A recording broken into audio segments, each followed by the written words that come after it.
The so-called black budget has never been shown to the public until now. Since 1996, the Pentagon has spent $8.5 trillion in taxpayer money that has never been accounted for. The Pentagon works much like the Federal Reserve. The concept started in the 1940s with something called the Manhattan Project.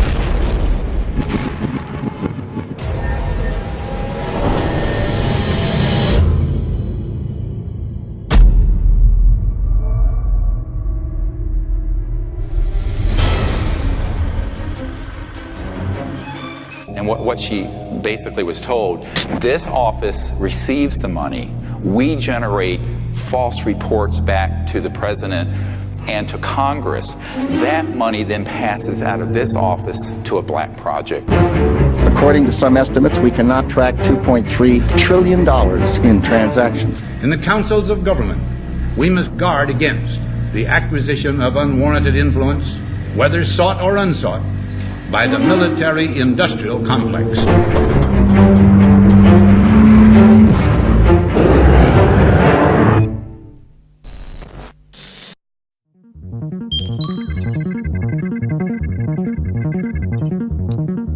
Current estimates clock the Pentagon's missing cash from 8 to 10 trillion, with some sources gauging even higher. To give you some perspective, this slide is equivalent to 100 packets of $10,000, equaling 1 million, and could be stuffed in a grocery bag. This slide shows $100 million and can fit neatly on a standard pallet, with this slide showing $1 billion and the final slide showing 1 trillion. Notice that the pallets of money are double stacked, and then imagine 10 trillion more dollars spread across the slide, and you'll have some idea of the biggest financial oversight in the world.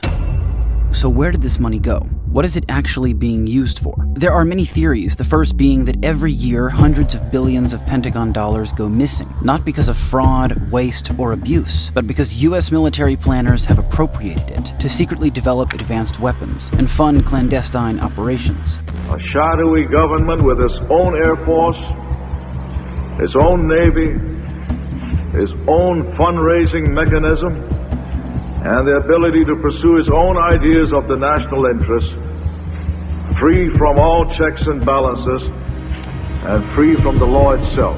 Senator Daniel Inouye is speaking about the Unacknowledged Special Access Programs, or USAPs, an entity that uses taxpayer dollars, but is not beholden to domestic laws. Unacknowledged Special Access Programs are not to be confused with special access programs that are acknowledged. Edward Snowden, for instance, disclosed, among other things, a program called PRISM, but PRISM was acknowledged, meaning the President, Congress, and key members of the intelligence community knew of its existence. USAPs, on the other hand, are small, top-secret compartments whose very existence is not known by anyone outside the compartment. It is ironic that the U.S. should be fighting monstrously expensive wars in Iraq and Afghanistan, allegedly to bring democracy to those two countries, when it itself can no longer legitimately claim to be called a democracy, when trillions, and I mean thousands of billions of dollars, have been spent on projects about which both the Congress and the Commander-in-Chief have been kept deliberately in the dark.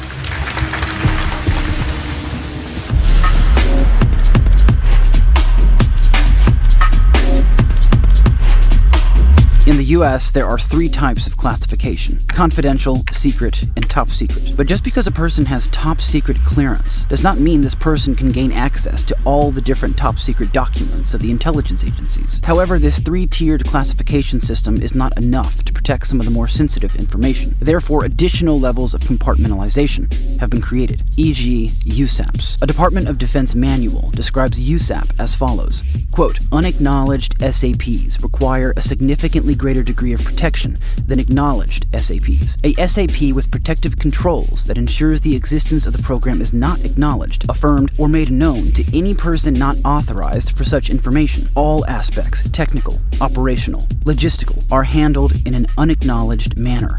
End quote. This means that no matter who it is, high-ranking official or otherwise, if one were to ask about such a program, one is authorized and required to deny its existence entirely.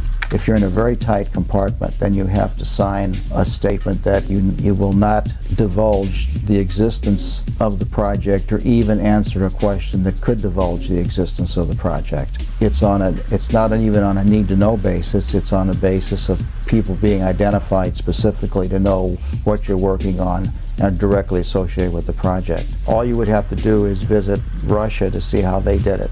They would compartmentalize every project into what I used to call silos, and they would have a colonel or a colonel general sitting on top of that, and literally they could not talk to anyone outside of that silo. And if someone else needed help, one person would be sent over to another place, sit down at a desk, look at a piece of paper, say, yes, I know what that problem is, here's the answer to it, and walk away. He would not even know what it was that he was working on. If you have a covert project, the funding would come through a number of government sources, none of which would be identified to the workers. It's just that you sign a contract with the U.S. government and the funding would show up at the right place at the right time. And what kind of operations would require such monumental secrecy? The assertion is that for decades, scientists have been reverse engineering certain advanced technologies under the cover of USAPs. Some claim that much of this technology has already been invented, but taken over by black projects, and in some cases preventing patents. The remarkable works of Canadian inventor John Hutchison has drawn widespread attention from businessmen and government scientists since 1979, when he began using ultra-high electromagnetic frequencies to transform matter in some very unusual ways. It has come to be known as the Hutchison effect.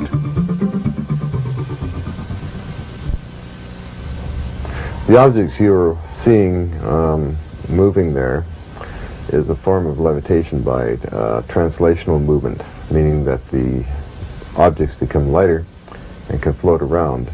The heaviest being the barium cylinder that you see there with the two wires coming out of it. In this remarkable series of video clips, we see what happens when he fine-tunes the electromagnetic frequencies aimed at target objects in his garage.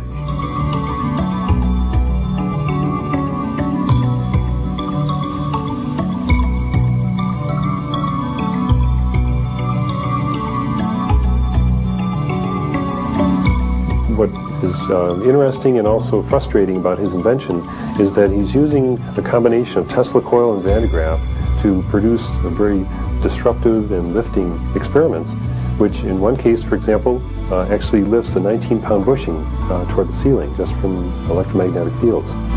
Now, when we analyze that, we find that there's position versus time graph that we can plot, and also the velocity versus time. But when we actually analyze the acceleration versus time, it's an increasing straight line. So we're forced as scientists to admit that we have a third derivative effect, which, for my mind, actually lends itself to an anomalous new force, which I call hyperforce, because we have to take a derivative of that to finally get a flat, straight line, a constantly increasing acceleration. So the Hutchison effect has been used as a benchmark for a comparison to many other high voltage propulsion devices.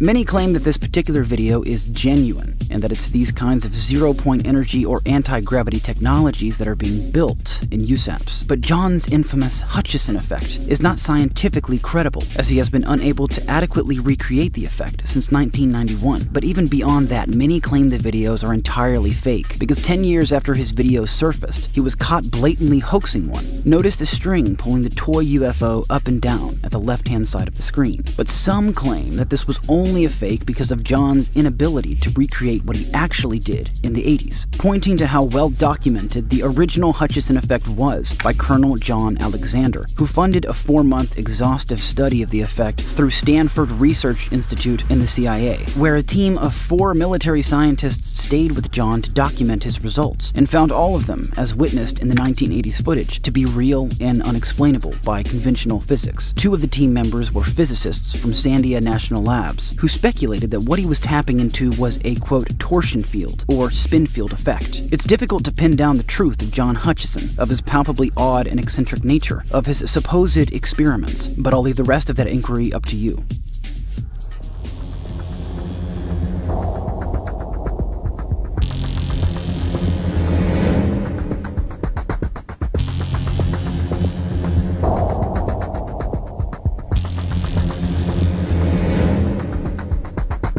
Some claim that the multiple video, photographic, and radar evidence of anomalous objects performing seemingly impossible maneuvers in the sky are human creations under the cover of USAPs. Could this mean that the 5 to 10% of the UFO sightings that are truly unexplainable, whether they appear like orbs or craft, are from our own military? This is a claim that has been given to me many times. But if the objects we see are man-made and so incredibly sensitive and secretive, why would they fly it around the world all the time? We receive UFO reports from generals in Chile, Greenland, Mexico, Brazil, Sweden, Japan, from pilots and government officials in Italy, Iran, Peru, Australia, Germany, and Canada, with satellite reports from all over the world. Are all of these credentialed officials reporting the same craft designed by us? I do not think so. This is not to say that USAPs aren't creating highly advanced technologies that would astonish a layman observer. It's merely knocking down the warrantless, nearly religious claim from those who refuse to entertain that certain objects can be seen that appear to defy physics, and that these objects might not be terrestrial.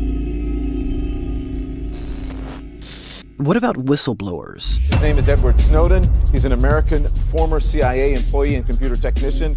Today he came out as the leaker of classified NSA documents that spell out a secret surveillance program. But as was said before, we know people in the past have leaked acknowledged programs. But has anyone ever come forward from an unacknowledged program? Because surely if these black projects do exist, anyone would have come forward by now. The security was unbelievably oppressive. There was a security guard everywhere following you all the time. There was never any free discussion allowed, which is the basis of science. Recently, Lazar caused a sensation when he revealed that he'd been ordered to investigate the propulsion systems of captured alien spacecraft. My work involved the back engineering of an extraterrestrial craft, specifically the propulsion and power source. The UFOs are very typical. As far as a typical UFO is, it's two inverted dishes, two inverted pie plates, if you wish, and with a hump on the top. Metallic looking, no wings, no fins, no visible propulsion source. Inside they're very sparse. If you come in the main entryway, you'll see 3 seats, the central reactor and waveguide that goes to the ceiling, the 3 gravity amplifiers surrounding it, and you'll really see just about nothing else. The authorities immediately denied his claims, and now he says they've tried to erase his identity from all official records. George Knapp is a well-respected investigative reporter with KLAS-TV. He broke the story, including the claim that Lazar worked at Los Alamos in New Mexico, where the atomic bomb was developed. How did these craft get into the hands of the U.S. government? I really have no idea how the craft got there. I don't believe there were crashes because the craft weren't damaged. And that's about all that I can say. How do you know, though, that these were extraterrestrial craft? First of all, we were back engineering the technology, which means we were taking a finished product and trying to figure out how it was originally designed and developed. Second of all, the technology that we're dealing with doesn't exist. Did you ever see them fly?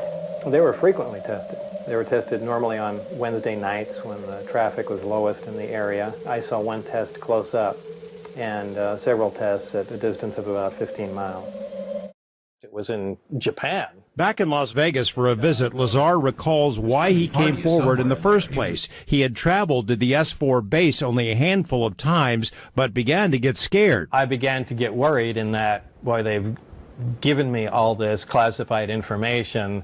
They're not calling me anymore. They won't take my phone calls. And in the meantime, apparently they're deciding what to do with me. Look how bright it's getting. Look at it now. For a variety of personal reasons, Lazar couldn't keep the story to himself. He shared his tale with John Lear and Gene Huff. They and a few others made treks out to the outskirts of S4 because Lazar said he'd learned when the test flights of the saucer would take place. 3 weeks in a row, a glowing object appeared over the mountains. Look how bright it's getting. Look at it now. And just a few minutes ago, we saw one of the government extraterrestrial UFOs. The time when Bob said there would be a test, there was a strange light jumping around in the sky above the location where he said it would be at the time and date he said it would be. Lazar has more than his share of critics, including the poobahs of the UFO community who think he made it up. And he has holes in his background that have yet to be filled. But to date, no one has yet been able to explain how he knew those test flights would take place out there. Look, the stuff I saw there was the most unbelievable literally, because it defied what we knew as physics. And at least I thought it did. And maybe what we knew was a little incorrect. I'm not going to be scared. I am scared, but I wish I could tell you. Whoa, did you see that? It's gone, man. At 1,000 miles an hour, this thing's booked.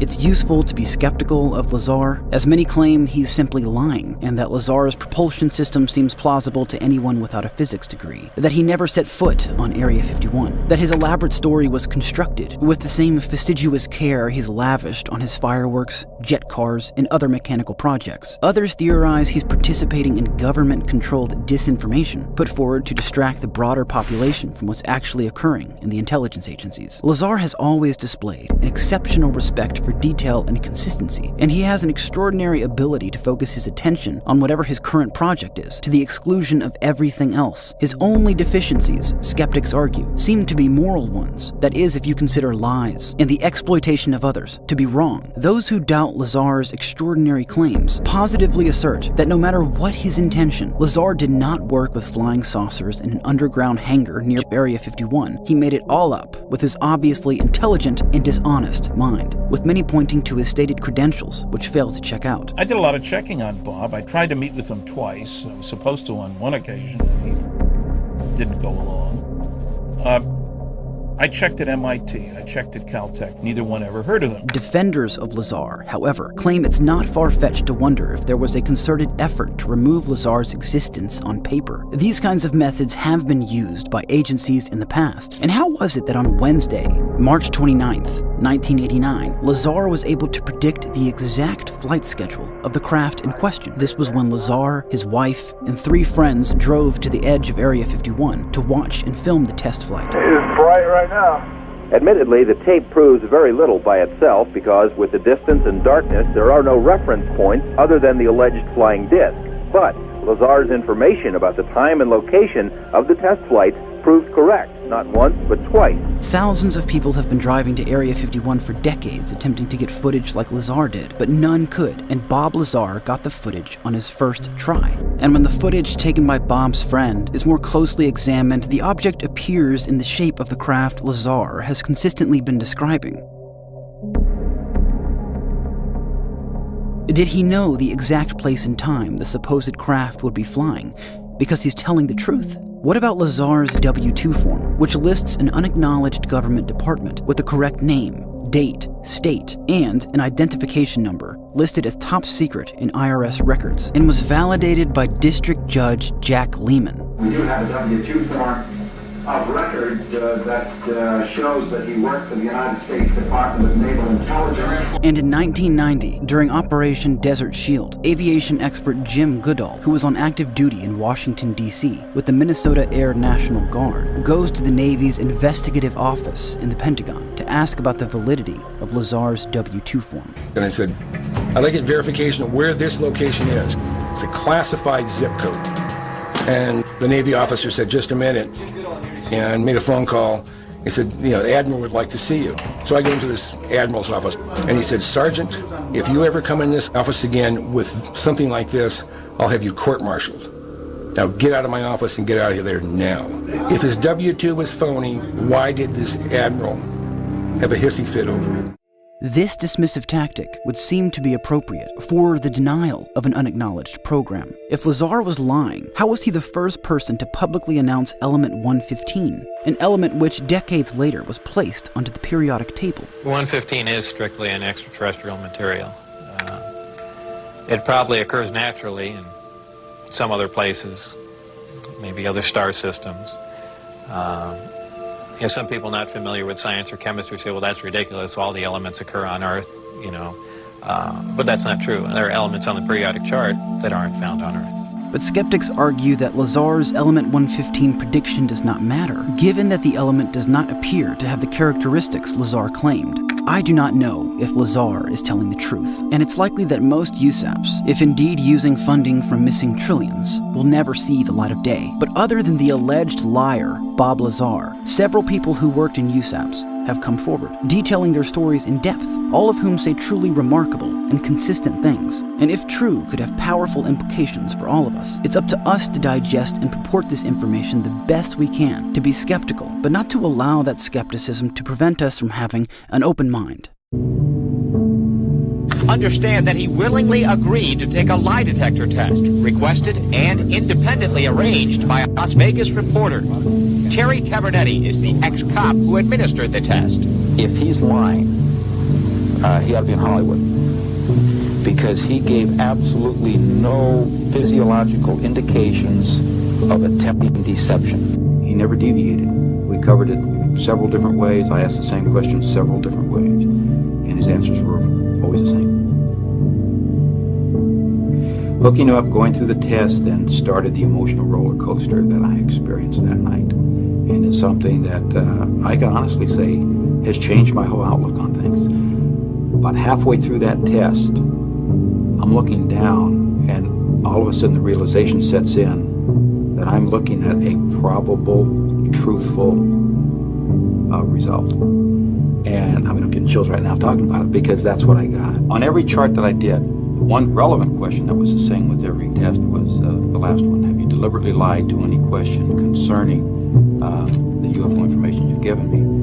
And his answer of no was indicated as being truthful on the charts. So whatever he told me that night, Bob Lazar truly believes to be the truth.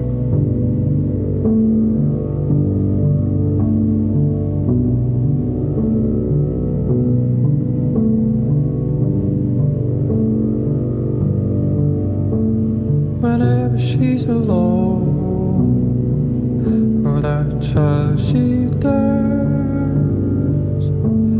to flare rising bones, half naked into the air, just to find the spot, the one that makes you weak, to draw more than a queen's lot. By the end of every